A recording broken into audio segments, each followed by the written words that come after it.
Okay, welcome everybody to the next episode of WESTalk webinar, brought to you by IC Impact and UBC Future Water. IC Impact, as you may know, is a Canada-India Research Center of Excellence, and today is Diwali. So happy Diwali to everybody who celebrates it. And this is the organizing committee.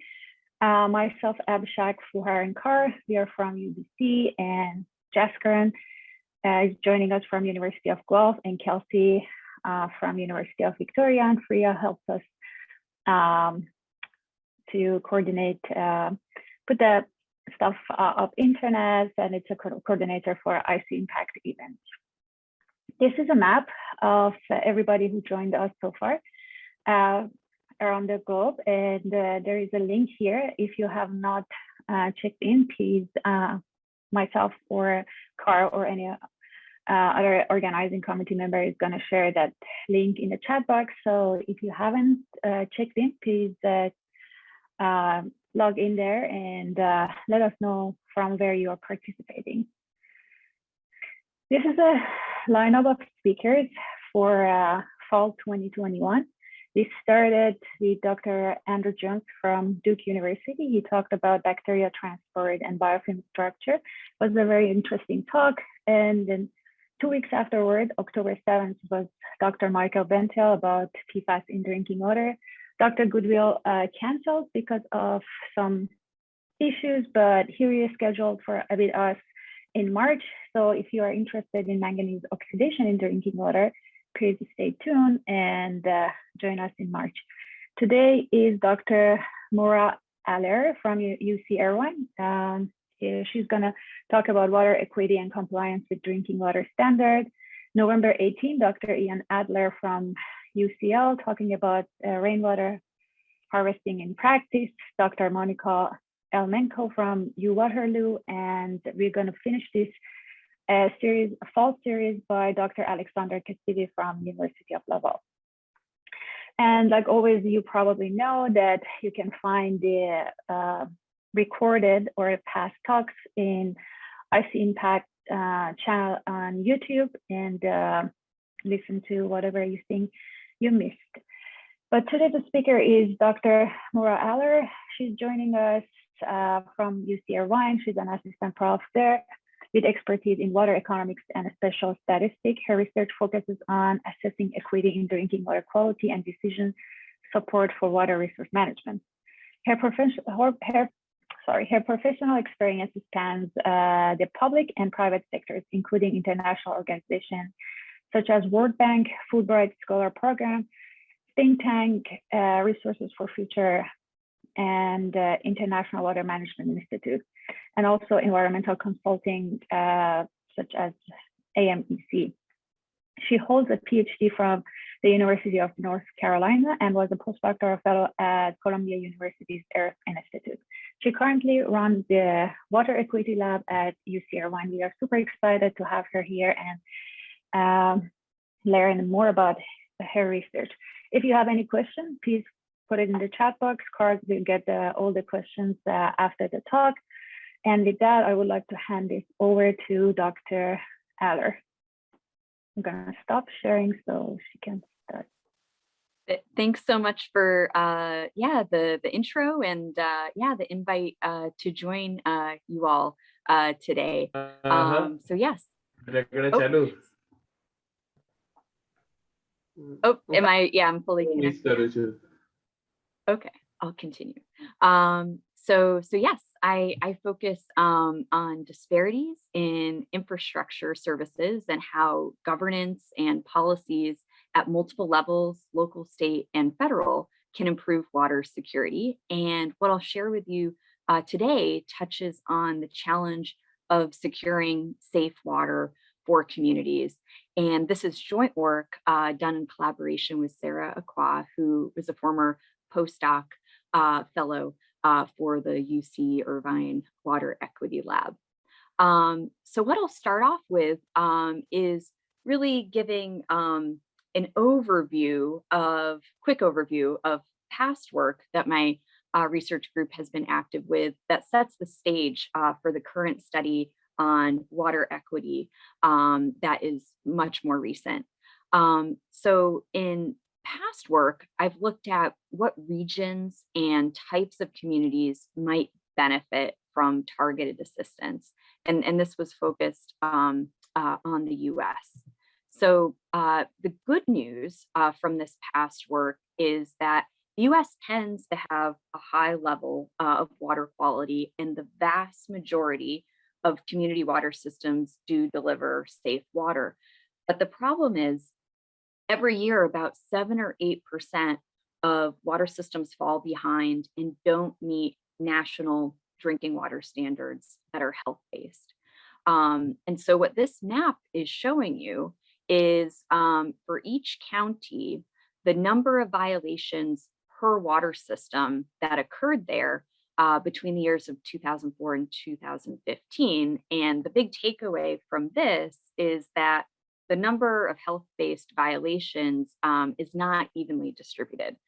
There are some hotspots, especially in the Central Plains, the state of Oklahoma, parts of the state of Texas, and especially here in the Central Plains, there's especially high prevalence of repeated violations that don't get resolved and just continue to expose populations to elevated levels of contaminants. And especially a particular type of contaminant is troublesome for communities located in this area, and that's something called disinfection byproducts.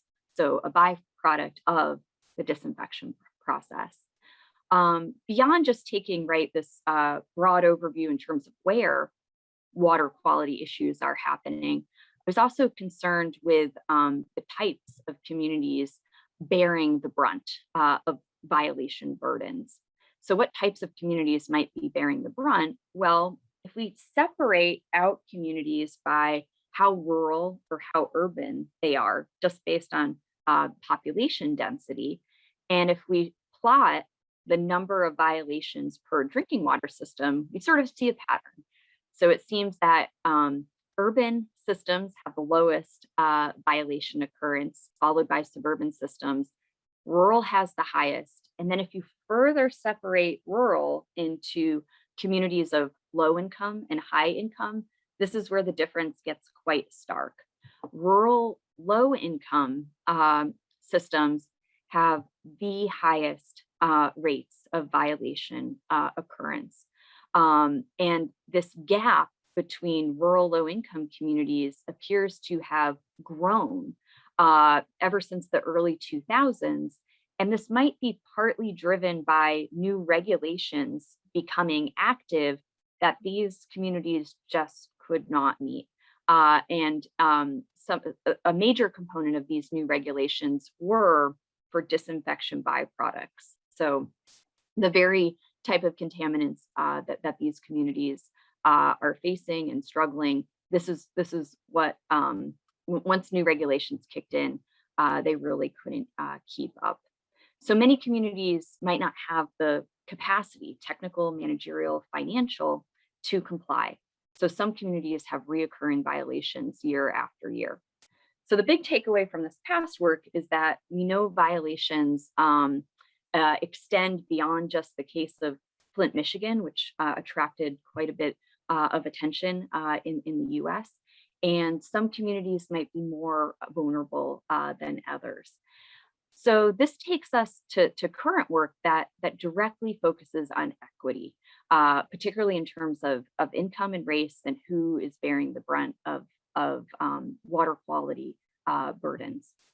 So surprisingly, few studies assess disparities in drinking water quality. Most past environmental equity work has focused on industrial emissions to air or to ambient water quality. And I was able to take a look at this by developing demographic information at the water system level for over 1,700 water utilities across the state of California. And using this, I assessed inequities over a 20-year period. Previous research tends to be limited to attempting to do analysis of demographic information at at levels aggregated beyond the water system level. But these types of studies take what is called a unit hazards approach, which assumes that within a given geographic area, members of various demographic groups are equally exposed to impaired water. And while this assumption might hold for uniformly mixing pollutants, right, maybe some types of air pollutants, this is invalid when it comes to drinking water, since drinking water, as we all know, is delivered to households within a service area that is typically much smaller than a US county. Within a county, there's a lot of variation in terms of demographics as well as exposure to water contaminants. And this is a data gap that not only affects researchers, but it affects regulators too. Regulatory assessment of drinking water disparities are not routinely done in the US. It would be great during the Q&A period to hear from you all about the approach that regulators take in Canada. But in the US, it's not regularly done because of this data gap. Demographics are not collected for water service areas. And this means that when it comes to environmental justice considerations, currently there's no good way systematically to consider water justice in drinking water quality for our national regulator, the US Environmental Protection Agency. So a major gap, both on the research side and on the regulatory side. And so this means that there are potentially unacknowledged regulatory burdens that might fall especially on water systems serving low-income communities, because these are the very systems that might lack the technical, managerial, financial capacity to install the latest and greatest treatment technology and be able to maintain that and to be able to cope with impaired source water. So to overcome this big data gap when it comes to demographics of a water system and looking systematically at who might bear the brunt of water quality challenges, what my research group did was we conducted panel analysis that examines disparities at the water system level. And to do this, we created a data set of service area demographics for individual systems. And this includes over 1,700 water systems over a 19-year period. And this captures systems that serve about 99% of California's population that relies on public water systems. So it's fairly comprehensive for the state of California.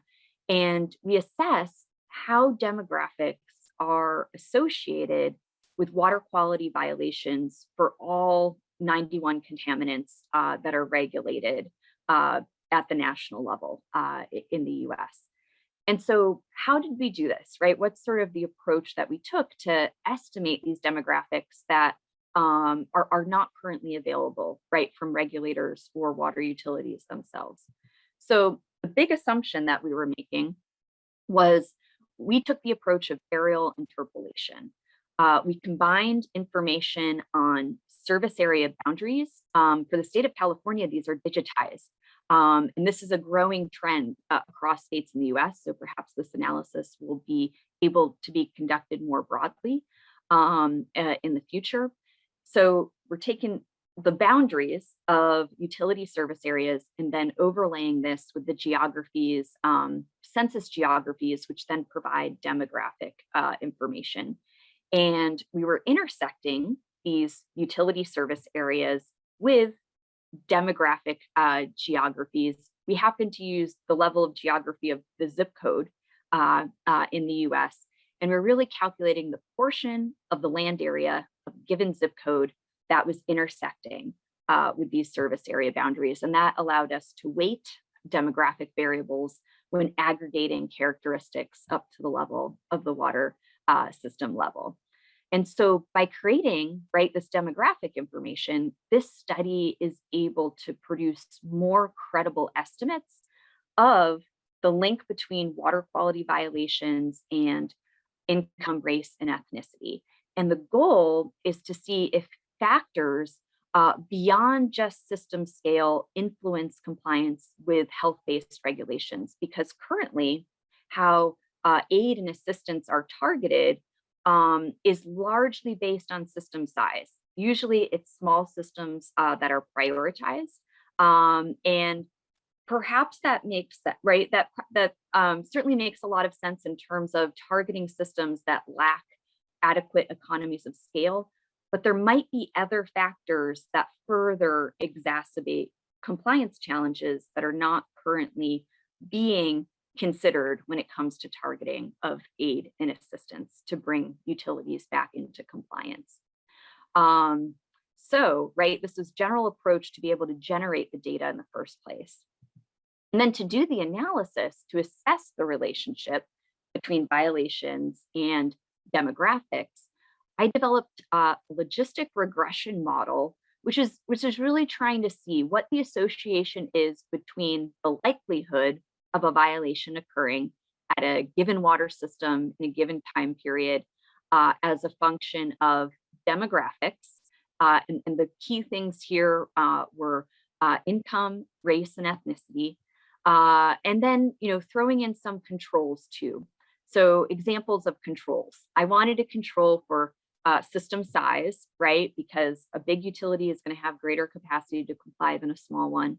Also controlled for source water, because I'm assessing 91 contaminants. And depending on the contaminant, a particular type of source water might be more relevant, right? If we're talking about arsenic, we would suspect that a groundwater system would be most relevant for this, right? Be facing arsenic challenges, and less so for surface water systems. So source water was an important factor to control for. Also controlled for housing density, again, to be able to isolate the effect of income and race, had to control for the fact that there's a lot of variation in compliance when it comes to how urban or how rural your system is. And last but not least, also controlled for the ownership of the utility, whether it was public or private. I was careful to control for lagged violations in prior time periods, just to control for the fact that non-compliant systems are more likely to have reoccurring violations. And also made sure to throw in an annual trend. I was controlling for year fixed effects. So based on this model, so this was, the main model of interest. An alternative specification I also looked at was stratifying this model by system size. So this was these alternative models were developed to assess if the association between violations and demographics is stronger among smaller systems or stronger among larger systems. And this is just an additional way to determine if factors beyond just system size influence compliance. All right, so let's get to the interesting part. Once all the number crunching happened, what were sort of the main findings that came out of this? So to provide some summary statistics of the data themselves, this is looking at violations, and it's just looking at violations over time for the state of California and tracking the number of systems that are not in compliance, so that have a health-based water quality violation. And this top blue line is tracking the number of systems that have any violation at all. And then there's some breakdown by category also. And so this is actually showing some good news. The good news, at least for the state of California, is that in recent years, especially after 2015, there have been notable declines in water quality violations, or in terms of the number of systems that are out of compliance. And this just so happens to coincide with state level efforts to ensure a human right to water. California was the first US state to ratify the UN's human right to water, and they're putting resources behind this. And this includes the new ability for the state regulator to force consolidation of utilities. So this provides a little bit of good news from the state of California. All right, but let's look at some compliance gaps when it comes to equity. So this is showing disparities in violation status by income. So, and what this is showing is the number or the percent of water systems that are in violation by income group. And the two income groups here are categorized as severely disadvantaged and everybody else. So severely disadvantaged in California, this is a term that regulators use. And what it means is that the community that a water system serves has less than 60% of the median income of the state. And these are currently communities that would be targeted by California. Since 2015, California has really made a dedicated effort to begin to target resources towards these communities. But let's take a look at the compliance gap, right? It appears that there's some bad news, right? Because while for some demographic groups, compliance gaps have narrowed, others persist. And so this is where these graphs of compliance gaps come in, and they're just comparing the portion of non-compliant systems across demographic groups. And we see here, right, for severely disadvantaged, in recent years, the compliance gap has actually gotten a little bit worse. The very last year of the study period is the year 2018. And in 2018, about 13% of communities that would be categorized as severely disadvantaged were out of compliance, versus only about 2% of all other systems. So there's about a 10 percentage point compliance gap for lower income communities. And this gap, at least in California, is driven mostly by arsenic, to a lesser extent nitrate. So there still appears to be challenges that communities face, and not all communities are equally impacted. All right. And then if we take a look by race and ethnicity, again, there seems to be some persistence here, both for systems that are African American serving and systems that are Latino serving. There appear to be gaps that have not been reduced to zero by the final year of the study period. And so, again, it appears that water quality violations are not spread evenly across communities. So let's go to the regression results, right? Beyond just looking at these summary statistics, there's also further evidence that's built out of the results from regressions. And what this regression table is showing is it's comparing what's happening in all years of the study period versus what's happening in more recent years, because ideally things would be getting better, right? Ideally, the link between demographics and the likelihood of having a violation would at least begin to be reduced, if not go away and cease to be significant. But what are some of the findings that come out of this? Well, the good news is that in recent years, lower income systems, the link between the likelihood of having a violation and lower income systems, this has gone away. So this is really good news in the state of California, that we've broken the link when it comes to lower income communities. But what's persisting? When we look at Latino serving systems or African American serving systems, these disparities continue to persist even into more recent years. So again, there appears to be remaining work yet to be done to fully close these compliance gaps and to break the link between the demographics that a community has and the likelihood of it not providing safe drinking water for its population. This is the results for the alternative version of these models, the models that were stratified by system size. So taking a look at what the relationship is between the likelihood of having a violation and demographics, broken, separated out by system size. And so if we take a look at what's happening with smaller systems and we take a look at what's happening with large systems, we notice that, right, there's a significant link between demographic groups when we focus on smaller systems. But a lot of these demographic categories lose their significance when we move to larger systems, because again, larger systems have greater economies of scale, they have greater capacity to provide safe water. But what's the one notable exception in California?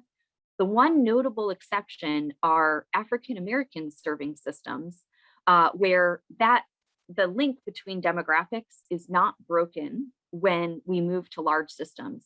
So even large systems that are serving African American communities have a greater likelihood of being non-compliant. And this in particular is a concern because right now, how is aid and assistance being targeted? Largely, it's being targeted to small systems. And the implication of this is that larger systems that are serving deserving communities and communities that are struggling with compliance might not be receiving that necessary assistance to bring them into compliance. So this result in particular points to a need to perhaps rethink, right, how that targeting occurs so that truly all communities can be provided with safe drinking water.